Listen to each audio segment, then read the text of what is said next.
Get there, let's deal with it together as individuals, because as was said so well earlier, you can have all kinds of theology and all kinds of information. If it's not boots on the ground, if we're not doing something with this, then ultimately we just have a head full of information. Who cares? If it doesn't increase my relations with you, if it doesn't make me love you, make me pick up your burden, then I can talk all day long about what I have. I think it's one of the issues we're running into in the modern church, is that we've so emphasized the rights of the individual that we're arguing right and left about what my rights are, what my liberties are. Don't tread on me, don't tell me what I can and can't do, that we've forgotten that we don't belong to this system.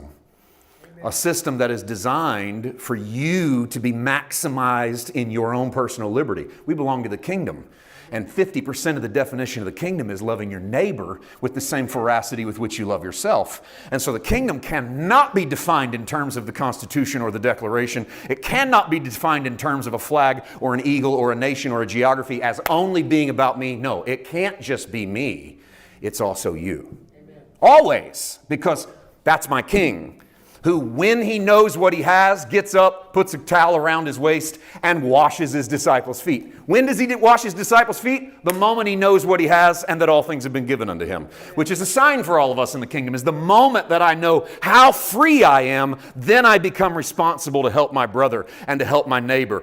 As I know what I have, then I have the power to lay down what I have so that I can pick up what you have. Or I have the power to lay down what I have so that I can pick up your burden with you as well. There are some great paradoxes even in Scripture that goes, let each man bear his own burden. And then in the same passage, Paul goes, let us bear one another's burden. Those are 2 verses apart, by the way, in the New Testament. And every time you read that, you go, which one is it, Paul? That's the point. It's always both. I bear my burden because I am free in Jesus. But I bear your burden with you because I'm free in Jesus. And that's part of that music, that symphony of dissonant ideas, and you and I don't agree, and we don't see things the same way, and yet we become part of that same temple. And how do we get on that same page? How do we land in that same spot? Because an agreement must be reached. Agreement doesn't come easy. I think one of the reasons that agreement doesn't come easy is we don't all speak the same language.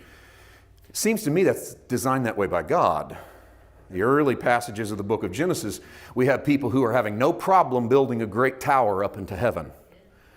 And so God comes down and scatters their tongue, because he says, if I don't scatter their tongue, anything will be possible to them.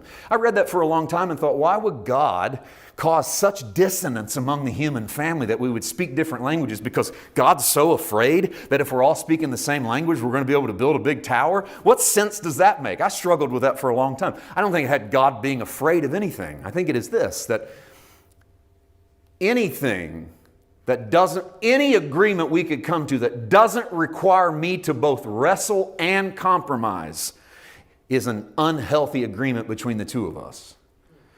And so what Babel does is scatter the tongue so that if you're going to build a tower, you're going to have to learn to speak my language, and I'm going to have to learn to speak yours. Otherwise, there's no self-sacrifice by me in order for you and I to do anything. We're already on the same page. And I know we think it would be great to live in a world where we are all on the same page, but that would be Babel. And we don't live there. Where we do live is where we all bring different things to the table and are required by our human compact, the contract we have with each other, to lay some part of ourselves down so that we can pick up some other part for our neighbor. And man, if we're in a season where we need a little dose of that, maybe this is it. So how do we get this thing symphonic again? How do we get this back to where there's a melody that makes sense?